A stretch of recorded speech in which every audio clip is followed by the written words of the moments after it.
sleep last night thinking about what Jeff told me. I want to go back in. You still want to go through with this? Of course. I just don't want to jeopardize everything because you're pissed about your life. I am not pissed about my life. You're living at home with your mom, your husband's in rehab, you're stuck down in the basement with the losers. You're not pissed. Maybe I'm a little pissed, but that has nothing to do with this. Doesn't it? I mean, you better be pretty sure about your motives, because I'm pretty sure I'm gonna get fired for this. Hey, Tyler, you were gonna get fired anyway. Yeah, but I have a lot of relationships here. I'd be burning a bridge. Tyler, you're too nice. And just because we're in the basement doesn't mean we don't get to have a voice. And those people upstairs need to listen. You reap what you sow. What goes around comes around. Besides, the people down here, if they knew they were all gonna get fired and what we were doing, they'd be behind us all the way. Let's win one for the little guys. I gotta go to the bathroom. Hi everybody, I'm Peter Travers, and this is Popcorn, where we tell you what's happening in the pop culture everywhere. And you can see by this poster called Enlightened that Laura Dern has started the second season of her show on HBO. And I'm gonna force her to tell us a few things that happened. Now, she won't listen to me, she'll slap me around. But you can tell from that scene that what goes on in Enlightened just isn't business as usual. And so I welcome you, Laura Dern, to the show. Thank you. So great to see you. It's so great to see you. And as we were saying, we've met before, but it's been a while. Mm-hmm. And I have to thank you, take this opportunity to thank you. I'm being thanked? Yes. A critic is being thanked. A critic is being deeply because thanked. I want to hear flourishes because now. many people will interview actors and ask why they make the choices they make. Mm-hmm. And we'll talk about being lucky enough to work with filmmakers who are daring and, you know, help us sort of go out on the cliff. But you, sir, have been so generous to me, and every time I've done something that's pretty radical, Which you do very frequently. you have always consistently, and I'm very grateful, been the critic who has been a champion of either the film or my performance and spoken to the fearlessness of that character and the complexity of the character with great devotion instead of judgment. And for that, it always supported me in pushing myself further. And so I really, from the bottom of my heart, you've meant a lot to my career and my choices. Thank you for that, because it's a good thing. When you're out there talking about when people are doing something that shows a kind of rebelliousness against form, Yeah. I think it's a great thing. And you've done it again with Enlightened. You've done a whole season, and now it's back. It's back. People didn't say, we don't want that craziness anymore. They said, we want it again. Yes, HBO. You We did love it. you, You had HBO. it. You did it. That this is a character who feels everything in such an enormous way and wants to do something to affect change.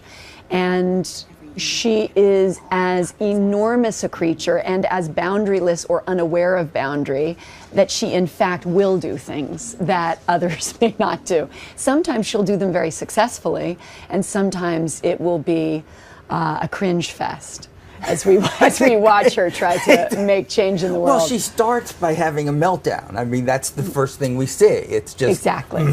Yeah, no boundaries, no Yeah. anything, not even for herself. Yes, season Yeah. 1 starts with a breakdown in the middle of her, corporate office Mm-hmm. that she's worked at for 15 years.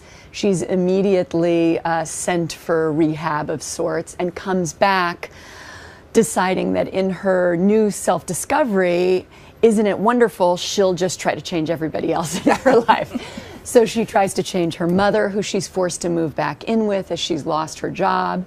So at almost 40, she's stuck home with mom. She tries to change her ex-husband, who's a former addict, and in turn then starts to look around at the company she's working for all these years and wants to affect change there as well. We've come to the end of that first season, and we've seen Amy become a whistleblower. So you have to give us a clue as to what we're going to say without being really giving any spoilers. Well, when we started this whole process of developing the character, my kind of one-liner to HBO, my interest in the character was, because I was an obsessed I Love Lucy viewer as a child, and Lucy was a huge influence on me. I said, what if, that's it. I said, what if Lucy became Norma Ray? That was sort of the interest to me. So if you like will, we enter a world where the last possible person you might pick might be the one inane enough or brave enough to take on corporate America and try to make a difference. And in fact, that is what Amy does.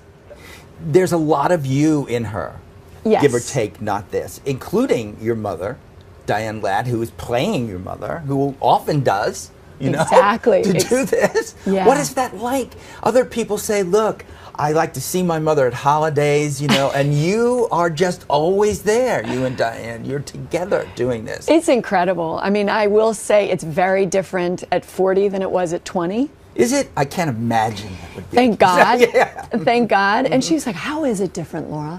And I said, well, you know, when we were doing Rambling Rose, every word you said triggered me. Now every 10th word you say triggers me. Well, that's progress.